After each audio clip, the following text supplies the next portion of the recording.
Família Crescer, a paz do Senhor.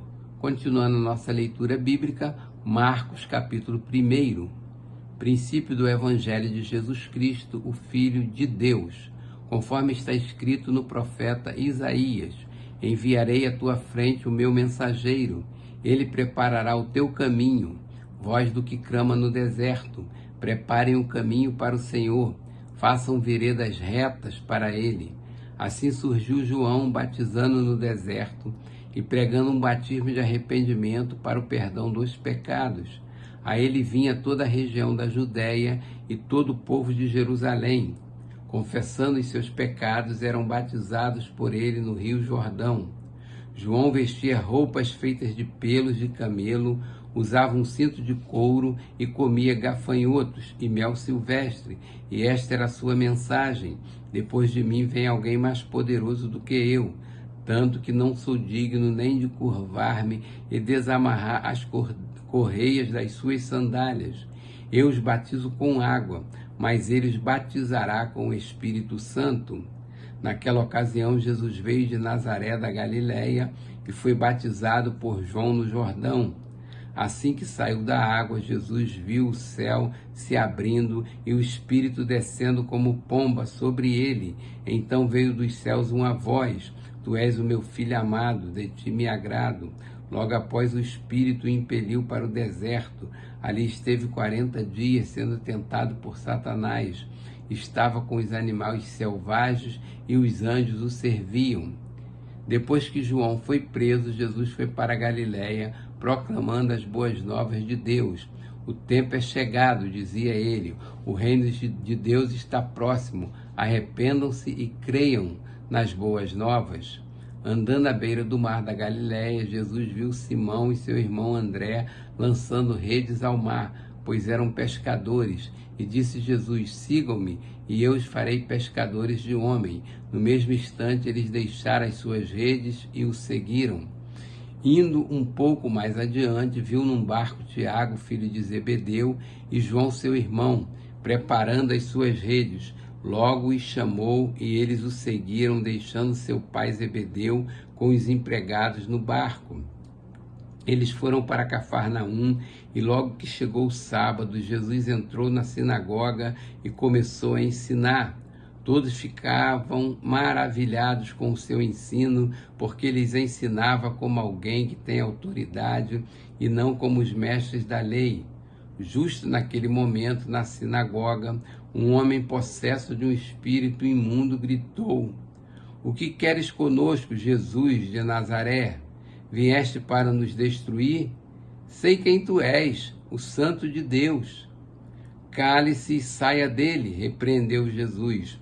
O espírito imundo sacudiu o homem violentamente e saiu dele gritando. Todos ficaram tão admirados que perguntavam uns aos outros: o que é isto? Um novo ensino? E com que autoridade? Até os espíritos imundos ele dá ordem e eles lhe obedecem. As notícias a seu respeito se espalharam rapidamente por toda a região da Galileia. Logo que saíram da sinagoga, foram com Tiago e João à casa de Simão e André. A sogra de Simão estava de cama com febre e falaram a respeito dela a Jesus. Então ele se aproximou dela, tomou-a pela mão e ajudou-a a levantar-se. A febre a deixou e ela começou a servi-los. Ao anoitecer, depois do pôr do sol, o povo levou Jesus, todos os doentes e os endemoniados. Toda a cidade se reuniu à porta da casa e Jesus curou muitos que sofriam de várias doenças. Também expulsou muitos demônios. Não permitia, porém, que estes falassem, porque sabiam quem ele era. De madrugada, quando ainda estava escuro, Jesus levantou-se, saiu de casa e foi para um lugar deserto onde ficou orando. Simão e seus companheiros foram procurá-lo e, ao encontrá-lo, disseram: todos estão te procurando. Jesus respondeu: vamos para outro lugar, para os povoados vizinhos, para que também lá eu pregue. Foi para isso que eu vim. Então ele percorreu toda a Galileia, pregando nas sinagogas, expulsando os demônios. Um leproso aproximou-se dele e suplicou-lhe de joelhos: se quiseres, podes purificar-me. Cheio de compaixão, Jesus estendeu a mão, tocou nele e disse: quero, seja purificado. Imediatamente a lepra o deixou e ele foi purificado. Em seguida, Jesus o despediu com uma severa advertência: olhe, não conte isso a ninguém, mas vá mostrar-se ao sacerdote e ofereça pela sua purificação os sacrifícios que Moisés ordenou para que sirva de testemunho. Ele, porém, saiu e começou a tornar público o fato, espalhando a notícia.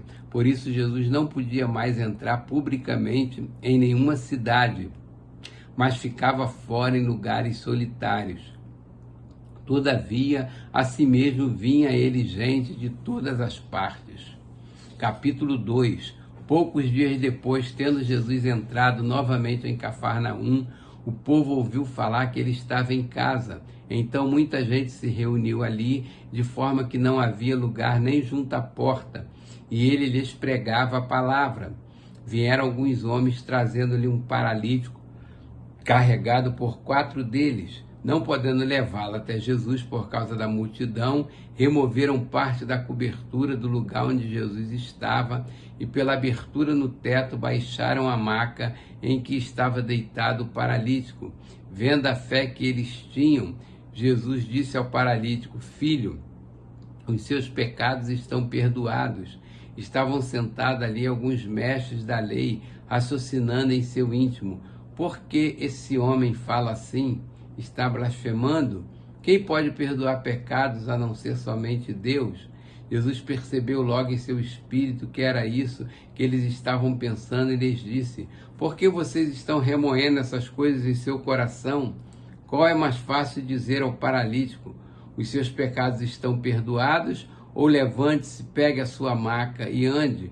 Mas para que vocês saibam que o Filho do Homem tem na terra autoridade para perdoar pecados, disse ao paralítico: eu digo a você, levante-se, pegue a sua maca e vá para casa.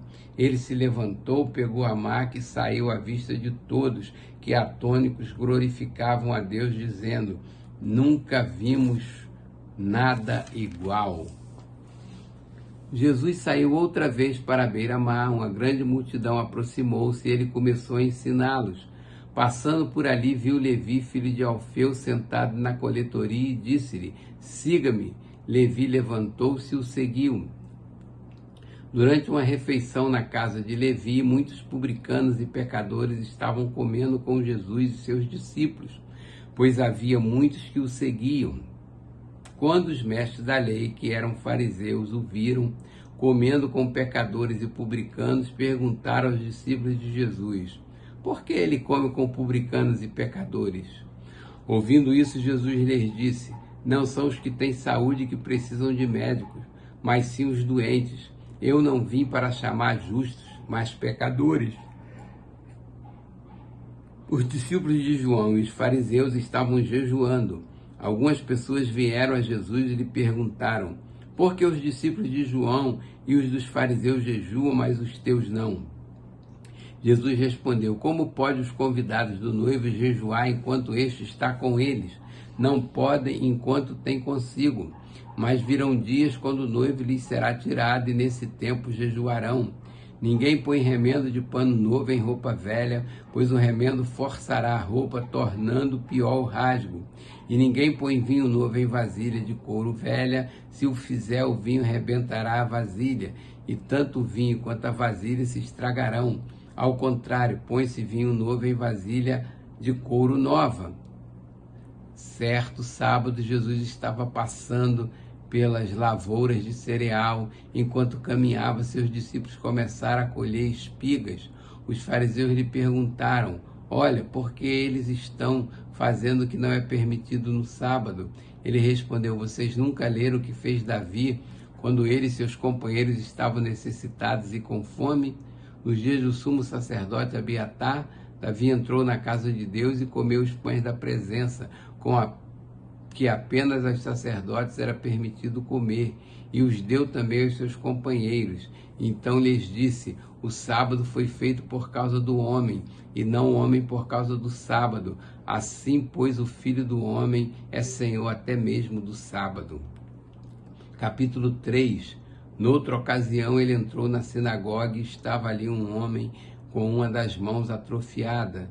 Alguns deles estavam procurando um motivo para acusar Jesus, por isso observavam-no atentamente para ver se ele iria curá-lo no sábado. Jesus disse ao homem da mão atrofiada: levante-se e venha para o meio. Depois Jesus lhe perguntou: o que é permitido fazer no sábado? O bem ou o mal? Salvar a vida ou matar? Mas eles permaneceram em silêncio. Irado, olhou para os que estavam à sua volta e, profundamente entristecido por causa do coração endurecido deles, disse ao homem: estende a mão. Ele a estendeu e ela foi restaurada. Então os fariseus saíram e começaram a conspirar com os herodianos contra Jesus sobre como poderiam matá-lo.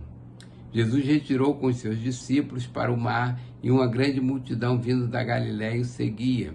Quando ouviram a respeito de tudo o que ele estava fazendo, muitas pessoas procedentes da Judéia, de Jerusalém, da Idumeia, das regiões de outro lado do Jordão e dos arredores de Tiro e de Sidom foram atrás dele. Por causa da multidão, ele disse aos seus discípulos que lhe preparassem um pequeno barco para evitar que o comprimissem, pois ele havia curado a muitos, de modo que os que sofriam de doenças ficavam se empurrando para conseguir tocar nele. Sempre que os espíritos imundos ouviam, prostravam-se diante dele e gritavam: tu és o Filho de Deus. Mas ele lhes dava ordens severas para que não dissessem quem ele era.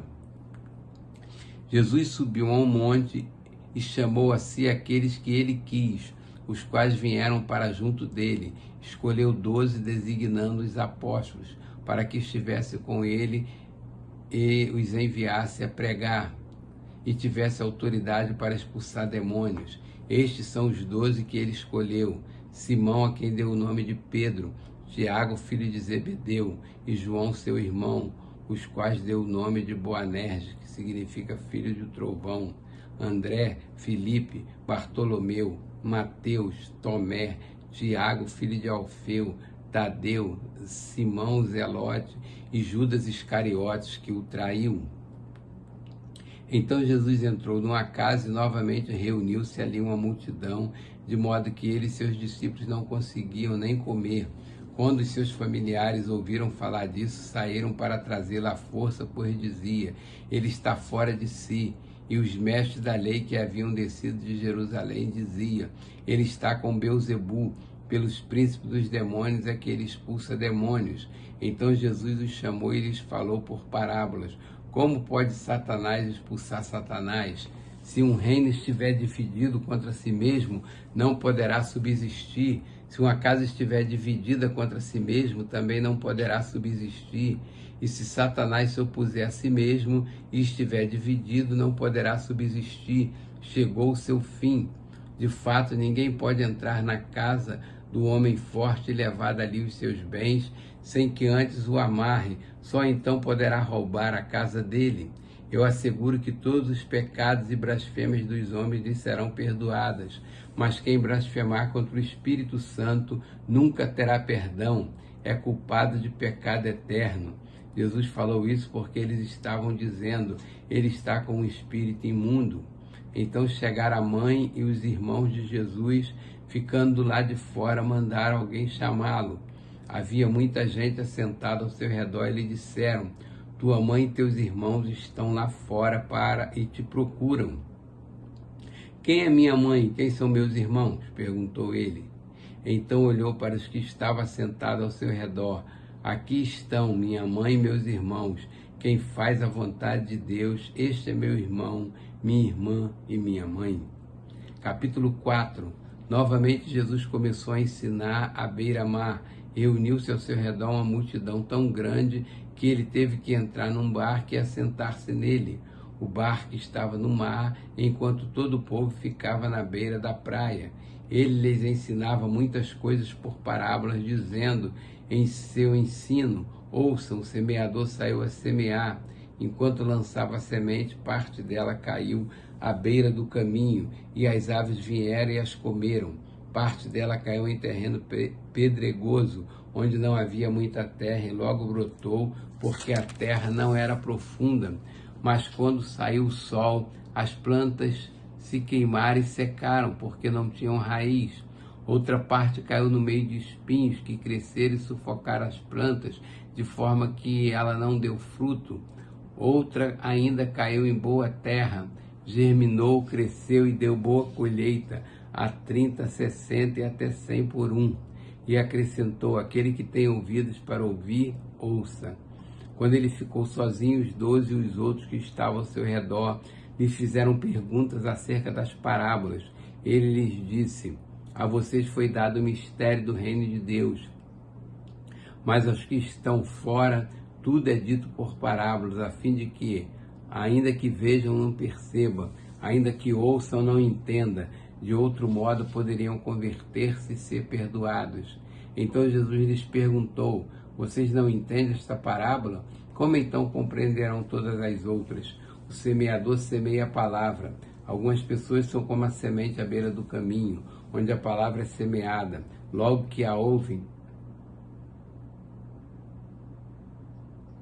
Satanás vem e retira a palavra nelas semeada. Outras, como a semente lançada em terreno pedregoso, ouvem a palavra e logo a recebem com alegria. Todavia, visto que não tem raiz em si mesma, permanece por pouco tempo. Quando surge alguma tribulação ou perseguição por causa da palavra, logo a abandonam.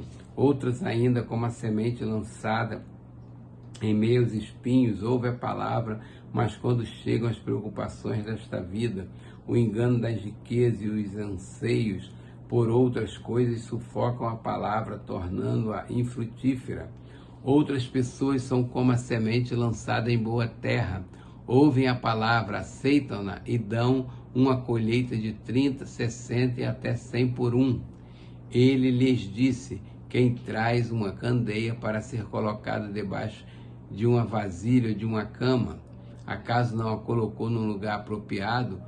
Porque não há nada oculto senão para ser revelado, e nada escondido senão para ser trazido à luz. Se alguém tem ouvidos para ouvir, ouça. Considerem atentamente o que vocês estão ouvindo, continuou ele. Com a medida com que medirem, vocês serão medidos, e ainda mais acrescentarão para vocês. A quem tiver, mais lhe será dado, e de quem não tiver, até o que tem lhe será tirado. Ele prosseguiu dizendo: o reino de Deus é semelhante a um homem que lança semente sobre a terra, noite e dia. Estando ele dormindo ou acordado, a semente germina e cresce, embora ela não saiba como. A terra por si própria produz o grão, primeiro o talo, depois a espiga, e então o grão cheio na espiga. Logo que o grão fica maduro, o homem lhe passa a foice, porque chegou a colheita. Novamente ele disse: com que compararemos o reino de Deus? Que parábola usaremos para descrevê-lo? É como um grão de mostarda, que é a menor semente que se planta na terra. No entanto, uma vez plantado, cresce e se torna uma das maiores plantas, com ramos tão grandes que as aves do céu podem abrigar-se à sua sombra. Com muitas parábolas semelhantes, Jesus lhes anunciava a palavra, tanto quanto podiam receber. Não lhes dizia nada sem usar alguma parábola. Quando, porém, estava a sós com os seus discípulos, explicava-lhes tudo. Naquele dia, ao anoitecer, disse ele aos seus discípulos: vamos para o outro lado. Deixando a multidão, eles o levaram no barco, assim como estava. Outros barcos também o acompanhavam. Levantou-se um forte vendaval e as ondas se lançavam sobre o barco, de forma que este ia se enchendo de água. Jesus estava na polpa, dormindo com a cabeça sobre um travesseiro. Os discípulos o acordaram e clamaram: mestre, não te importa que morramos? Ele se levantou, repreendeu o vento e disse ao mar: aquiete-se, acalme-se.